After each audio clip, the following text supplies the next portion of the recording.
नमस्कार मु चिकी आपण को स्वागत करुच्ची आउ एक नुआ भिडियो।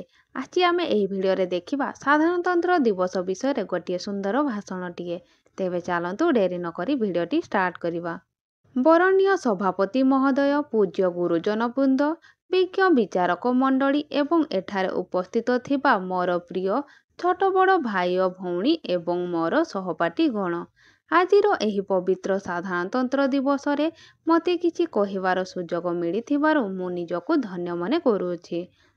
आज होछि 26 जानुआरी 2024 मसिया।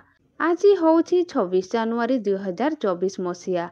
आज आम देशर 75तम साधारणतंत्र दिवस पालन करुछे। बहु वर्ष धरी आम देश विदेशी मानकर शासनाधीन थिला, किंतु महात्मा गांधी, सरोजिनी नायडू, भगत सिंह, सुभाष चंद्र बोस, जवाहरलाल नेहरू एही भली अनेक स्वाधीनता संग्रामी मानकर प्रचेष्टा एवं आत्म बलिदान कारणरू 1947 मसीहा अगस्त 14 तारिख मध्यरात्रि रे आम देश स्वाधीनता लाभ कला। देश स्वाधीन हैला सत, किंतु आम देश रे इंग्रेज मानकर प्रदत्त आईन कार्यकारी होउथिला।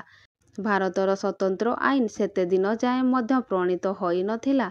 समस्ते भाविले जेहेतु आम देश स्वाधीनता हासिल करि सारिछि, आमर निजर संविधान अनुसारे देश शासन हेबा उचित। एथि सहित संविधान प्रणयन प्रतिष्ठा हैला। संविधानर मुख्य थिले डॉक्टर भीमराव आंबेडकर। से थिले भारतीय संविधानर जनक। दीर्घ 2 वर्ष 11 मास 18 दिन परे आम देश आम आईन अनुसार प्रचलित हैला। सेही दिन थिला 1950 मसीहा जानुआरी 26 तारिख, जहाँ आमे संपूर्ण रूप से स्वाधीनता हासिल कलु।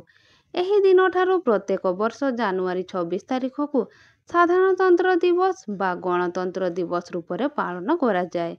गणतंत्र रे गणर अर्थ होउछि लोकमाने एवं तंत्रर अर्थ होउछि शासन।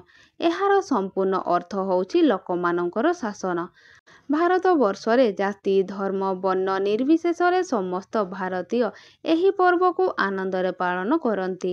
दिल्लीर गेट ठारे, राजधानीर भुवनेश्वर राजरास्ता रे, जल स्थल वायुसेना, एनसीसी अग्निशम सेवा बाहिनी पक्षरु मार्च पास्ट करा जाए।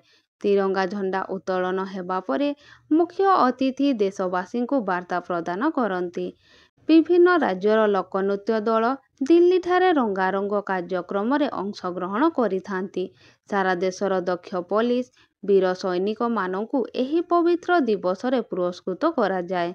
भारतर श्रेष्ठ सम्मान भारत रत्न ठारू आरंभ करी पद्मश्री उपाधि पर्यंत राष्ट्रपति द्वारा प्रदत्त हुए।